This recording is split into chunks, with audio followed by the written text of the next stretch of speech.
Cormier.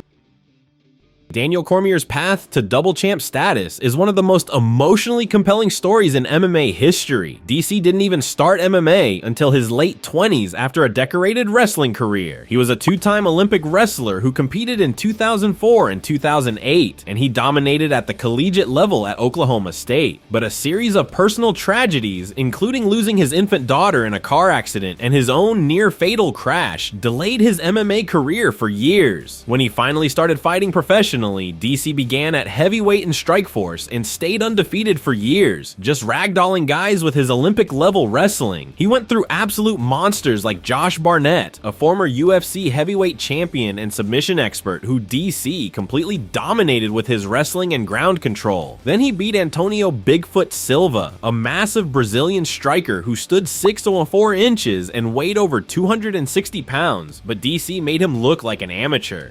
His most impressive Strikeforce win was against Frank Mir, a former UFC heavyweight champion with some of the best submissions in the division. DC took him down repeatedly and controlled him for 3 rounds, showing that his wrestling could neutralize even the most dangerous grapplers. The Strikeforce Heavyweight Grand Prix was where DC really made his name. He was the smallest guy in the tournament, but he systematically destroyed everyone. After beating Silva and Mir, he faced Josh Barnett in the finals. Barnett was supposed to be DC's toughest test because of his submission game, but DC dominated him on the ground and won a clear decision to become the Strikeforce Heavyweight Champion. But when Strikeforce got bought by the UFC in 2013, DC faced a massive problem. His teammate and training partner Cain Velasquez was already the UFC heavyweight champion. They trained together every day at American Kickboxing Academy under Javier Mendez, and DC considered Cain like a brother. The two had a pact that they would never fight each other, which meant DC had to make an impossible choice: either break up the friendship or give up his shot at the heavyweight title. DC chose loyalty over glory and made the brutal decision to cut down to light heavyweight. For a guy who had been fighting at heavyweight his whole career, cutting to 205 pounds was hell. He was walking around at close to 240 pounds, so he had to lose over 30 pounds and completely change his body composition.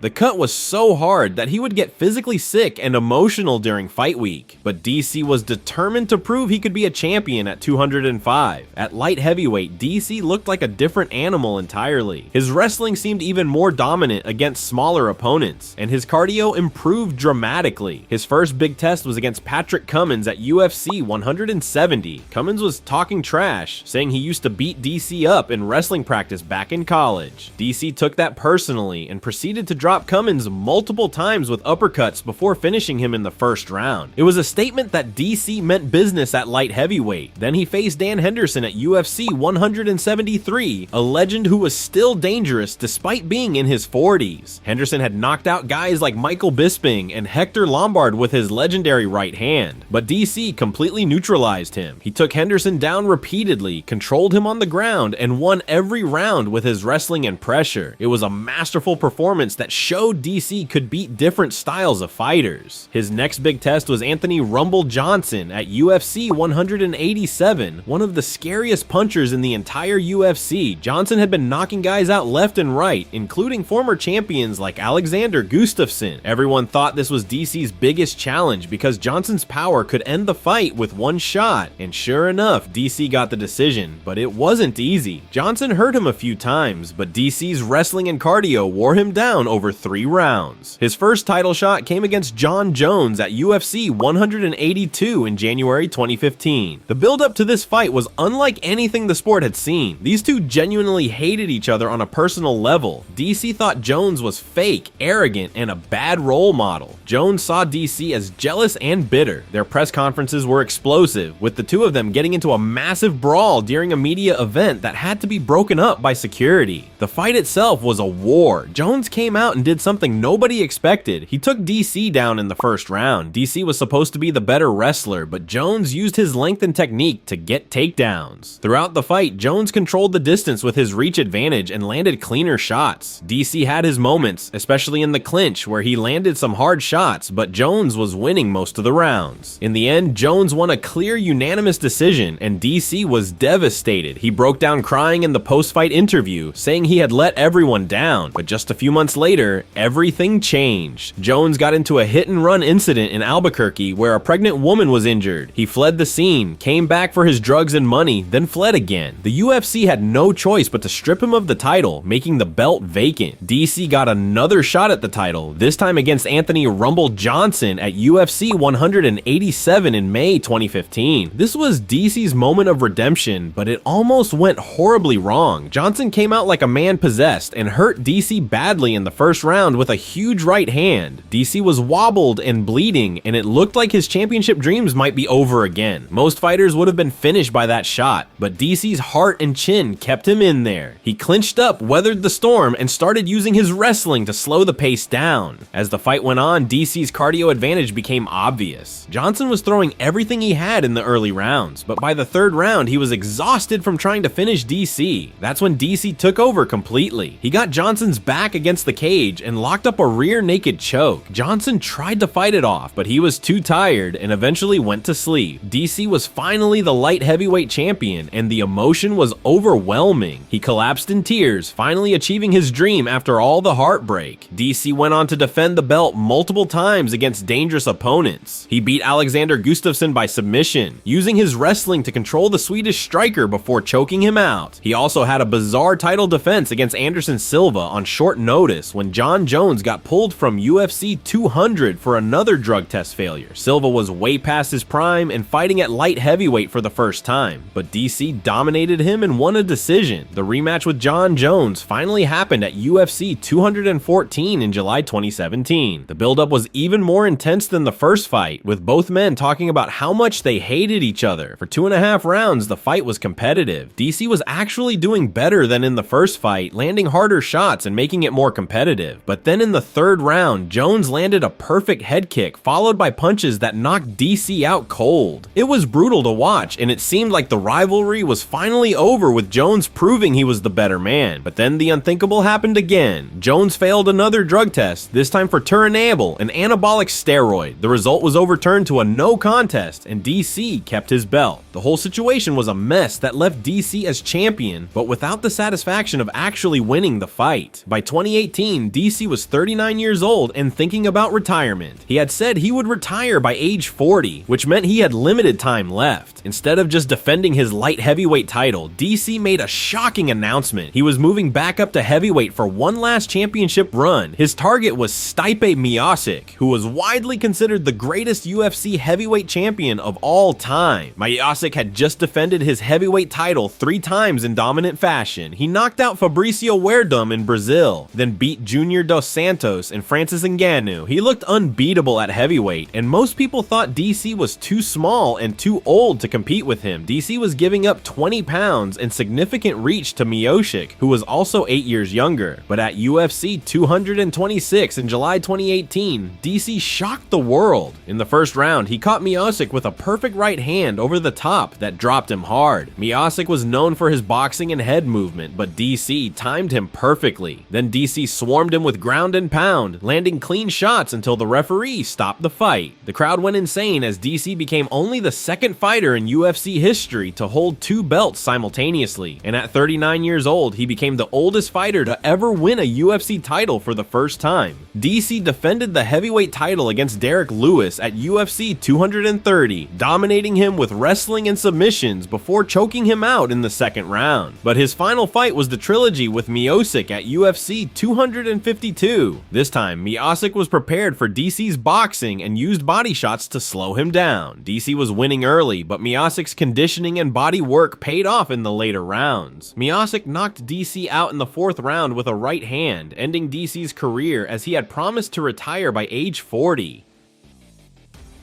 Conor McGregor's rise to becoming the first simultaneous 2-division champion in UFC history is one of the most meteoric and audacious stories in combat sports. Before he ever stepped foot in the UFC, McGregor was already making waves in Europe as a 2-division champion in Cage Warriors, holding both the featherweight and lightweight belts. But it was his brash personality, razor-sharp striking, and unshakable self-belief that would make him a global superstar. When McGregor joined the UFC in 2013, he made a bold prediction prediction that seemed absolutely insane at the time. He said he would become a 2-division champion in the world's premier MMA organization. Nobody had ever held 2 UFC belts simultaneously, and here was this relatively unknown Irish fighter with a mohawk and a mouth talking about making history. Most people dismissed it as typical fighter trash talk, but McGregor was dead serious. His UFC debut at UFC on Fuel TV 9 in April 2013 was against Marcus Brimage, a tough American striker who was supposed to test the hype around this Irish newcomer. Instead, McGregor made it look effortless. He dropped Brimage multiple times with perfectly timed left hands, showcasing the precision and power that would become his trademark. The fight was stopped in just 67 seconds, and McGregor immediately grabbed the microphone and delivered one of the most memorable post-fight speeches ever, declaring, "We're not here to take part, we're here to take over." His next fight was against Max Holloway at UFC Fight Night 26, and this was a massive step up in competition. Holloway was young, hungry, and had excellent boxing and cardio. Early in the fight, McGregor tore his ACL, which would have been a career-ending injury for most fighters. But showing incredible toughness and fight IQ, McGregor adapted his game plan completely. He couldn't move as well, so he focused on his wrestling and ground control, something nobody expected from him. He took Holloway down repeatedly and controlled him for 3 rounds to win a unanimous decision. The win was impressive, but the way he won it, adapting to a serious injury mid-fight, showed he was more than just a striker. McGregor followed that up with a devastating knockout of Diego Brandao at UFC Fight Night 46. Brandao was a Brazilian with heavy hands and a reputation for being difficult to finish, but McGregor dropped him with a perfectly timed left uppercut in the first round. The knockout was so clean that Brandao was unconscious before he hit the ground, and it announced McGregor as a serious threat in the featherweight division. But his breakthrough moment came against Dustin Poirier at UFC 178 in September 2014. Poirier was ranked in the top 5 and was considered one of the best boxers in the division. Many experts picked Poirier to expose McGregor's striking and prove he wasn't ready for elite competition. Instead, McGregor put on a clinic. He was picking Poirier apart with precise left hands and body shots, completely controlling the distance and pace. Then, less than 2 minutes into the first round, McGregor landed a perfect left hook behind Poirier's ear that sent him crashing to the canvas. The knockout was so brutal that Poirier didn't know where he was for several minutes afterward. That win over Poirier proved McGregor was the real deal and earned him a title shot against Jose Aldo, the longtime featherweight champion who had been undefeated for over a decade. Aldo was considered one of the greatest pound-for-pound fighters in the world, with devastating leg kicks, excellent takedown defense, and unmatched experience. The build-up to their fight was unlike anything the sport had ever seen, with McGregor's psychological warfare reaching new levels. He studied Aldo's every move, predicted his reactions, and got inside his head like no opponent had ever done before. But just 2 weeks before the fight, disaster struck.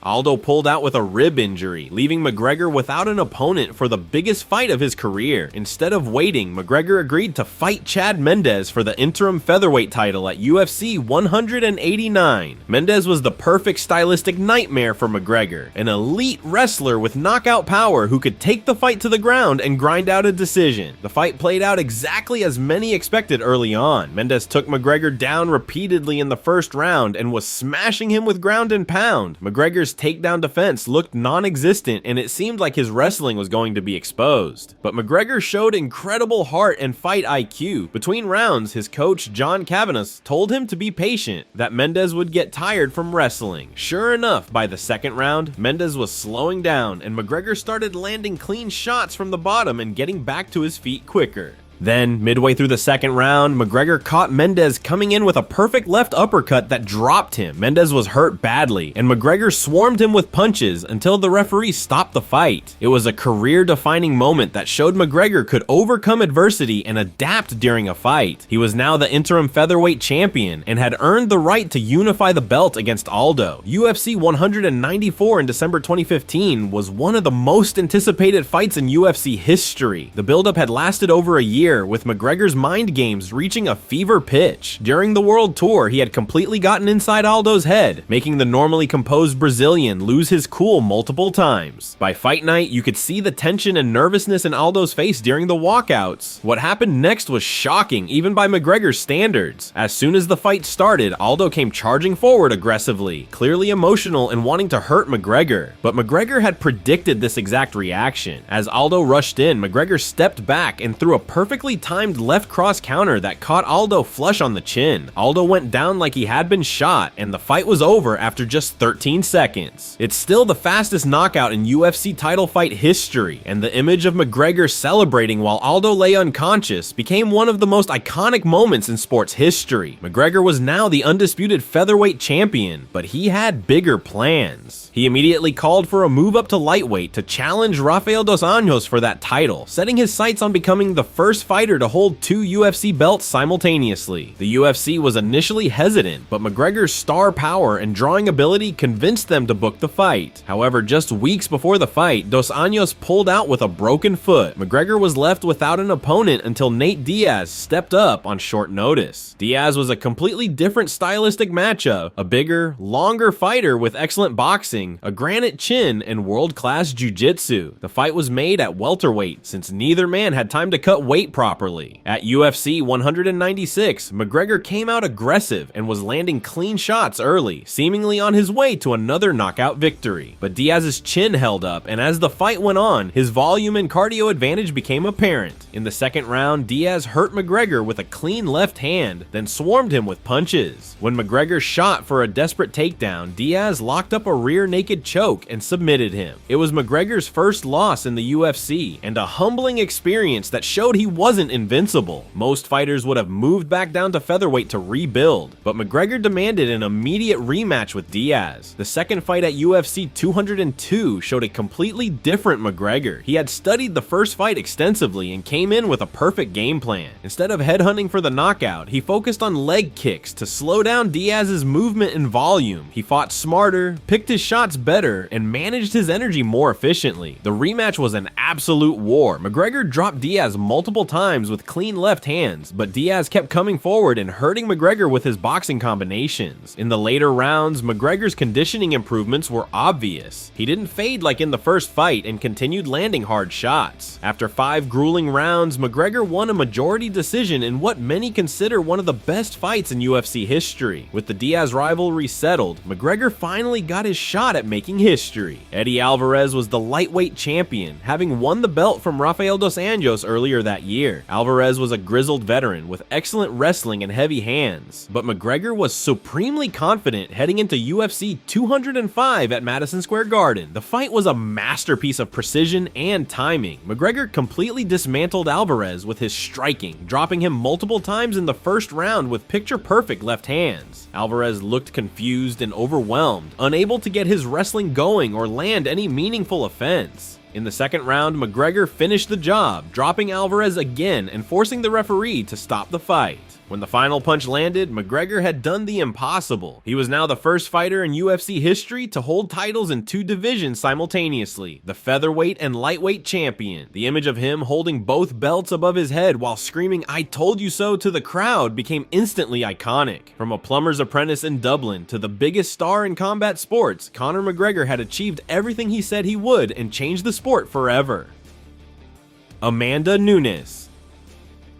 Amanda Nunes is the most dominant female fighter in UFC history and the only woman to ever hold 2 belts simultaneously. But her path to double champ status wasn't easy or quick. She started her UFC career back in 2013, coming over from Strikeforce where she had mixed results. In her early UFC days, she was inconsistent. She'd look incredible one fight, then lose a decision the next. Her cardio was questionable, and she had a reputation for fading in later rounds. Her breakthrough moment came in 2014 when she submitted Shayna Baszler with a rear naked choke. That win showed she was more than just a power puncher. Her jiu-jitsu was legit too. She followed that up with brutal knockouts of Sarah McMahon and Valentina Shevchenko. The McMahon fight was particularly impressive because McMahon was an Olympic silver medalist wrestler, but Nunes dropped her with a knee and finished her with ground strikes. Her big break came when she got a title shot against Miesha Tate at UFC 200 in 2016. Tate had just beaten Holly Holm to become champion, and most people expected a tough, grinding fight. Instead, Nunes came out aggressive from the start. She hurt Tate on the feet, then took her down and locked up a rear naked choke. Tate tried to escape, but Nunes squeezed tighter until she went to sleep. Amanda Nunes was the new bantamweight champion, but her first title defense was the one that made her a superstar. Ronda Rousey was coming back after a year off following her brutal knockout loss to Holly Holm. The UFC hyped it as Rousey's return to reclaim her throne, but Nunes had other plans. From the opening bell, she walked Rousey down and started landing clean shots. Rousey looked terrified and completely overwhelmed. Nunes dropped her multiple times with punches, and the referee stopped the fight after just 48 seconds. The most dominant women's champion in UFC history had been destroyed, and Nunes was the one who did it. After that, Nunes went on a tear at bantamweight. She rematched Valentina Shevchenko and won a close but clear decision. Then she faced Raquel Pennington and dominated her for 5 rounds, breaking her face with jabs and straight punches. Her next defense was against Germaine de Randamie, and she finished her in the first round with a head kick and punches. Nunes was cleaning out the bantamweight division, but she wanted more. The featherweight division had been dominated by Cris Cyborg for years. Cyborg was considered the scariest woman in MMA, a terrifying striker who had been destroying opponents for over a decade. She had only lost once in her entire career, way back in 2005. When Cyborg joined the UFC, she continued her dominance, finishing Holly Holm, Tanya Avenger, and Yana Kunitskaya. Most fighters were scared to even fight her, but not Amanda Nunes. She called out Cyborg and demanded the fight at UFC 232. The buildup was intense because these were considered the 2 best female fighters in the world. Cyborg was the bigger, stronger fighter with more knockout power, but Nunes had speed and boxing technique that could potentially trouble anyone. When the fight started, both women came out cautious, feeling each other out. Then about a minute into the first round, Nunes saw an opening. She threw a perfect overhand right that caught Cyborg clean on the chin. Cyborg went down hard, and Nunes swarmed her with punches until the referee stopped it. The arena went silent for a second before erupting. Amanda Nunes had just knocked out the most feared woman in MMA in 51 seconds. She was now the first woman in UFC history to hold titles in 2 divisions simultaneously. What made Nunes special wasn't just that she won both belts, it's that she defended both of them. She went back down to bantamweight and destroyed Germaine de Randamie again, this time finishing her even quicker. Then she moved back up to featherweight and defended against Felicia Spencer, dominating her over 5 rounds with superior striking and grappling. Her final fight was perhaps her most impressive. She faced Juliana Pena at bantamweight, and on paper it should have been easy, but Pena caught her with a jab early and hurt her badly. Most champions would have played it safe, but Nunes showed her heart and experience. She recovered, took Pena down, and submitted her with a rear naked choke. After that fight, she announced her retirement while still holding both titles. Amanda Nunes walked away as the greatest female fighter of all time, having conquered 2 divisions and retired on top.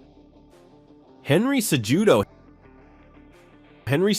story is one of the most unlikely in UFC history. Before he ever stepped inside the octagon, he had already done something no one else on this list could claim. He won Olympic gold. In 2008, at just 21 years old, Cejudo became the youngest American wrestler in history to win gold at the Olympics. That achievement alone could have been his legacy, but instead, it became the start of something bigger. Cejudo transitioned into MMA in 2013 and entered the UFC a year later. His wrestling credentials were unmatched, but many doubted if he could adapt to striking and the all-around game. Early on, he proved he belonged. 4 straight wins at flyweight put him in position for a title shot against the pound-for-pound king, Demetrius Mighty Mouse Johnson, in 2016. That first fight was brutal. Johnson finished Cejudo with knees to the body in the very first round, and it looked like the Olympian was just another name on the champion's endless list of victims. Most fighters don't come back from that kind of loss, but Cejudo wasn't most fighters. He rebuilt himself piece by piece, tightened up his striking, sharpened his fight IQ, and leaned into the pace that would later define his style. In 2018, he got his rematch with Johnson at UFC 227. This time, Cejudo survived the early storm, used his wrestling to control key moments, and edged out a razor-thin split decision. The victory ended Johnson's 6-year 11-title defense reign, the longest in UFC history, and crowned Cejudo the new flyweight champion. But he didn't stop there. Just months later, Cejudo defended his title against former bantamweight champion TJ Dillashaw, who had dropped down in weight to try and claim a second belt. Many expected Dillashaw's size and power to overwhelm the flyweight champ. Instead, Cejudo blitzed him in just 32 seconds, proving his win over Johnson was no fluke. From there, Cejudo set his sights on becoming a double champ. With the bantamweight belt vacant, he moved up to 135 pounds to face Marlon Moraes at UFC 238. Early on, Moraes punished Cejudo with vicious leg kicks and had him on the back foot. But Cejudo adjusted, bit down, and pushed forward with relentless pressure. By round 3, Moraes was broken. Cejudo swarmed him with punches and knees until the referee stepped in. Henry Cejudo had done it. He was now a simultaneous champion at flyweight and bantamweight. What makes Cejudo's double champ run even more unique is that he didn't just win the belts, he defended them. He knocked out Dillashaw at 125, finished Moraes for the 135 title, then defended bantamweight against one of the greatest of all time, Dominic Cruz, stopping him in the second round. By the time he retired in 2020, Cejudo was one of the few fighters who left the sport at the very top, holding 2 UFC titles and an Olympic gold medal. That's where the nickname Triple C came from: champion at the Olympics, champion at flyweight, and champion at bantamweight. For all his trolling and over-the-top trash talk, the reality is simple. Henry Cejudo is one of the most accomplished combat sports athletes in history.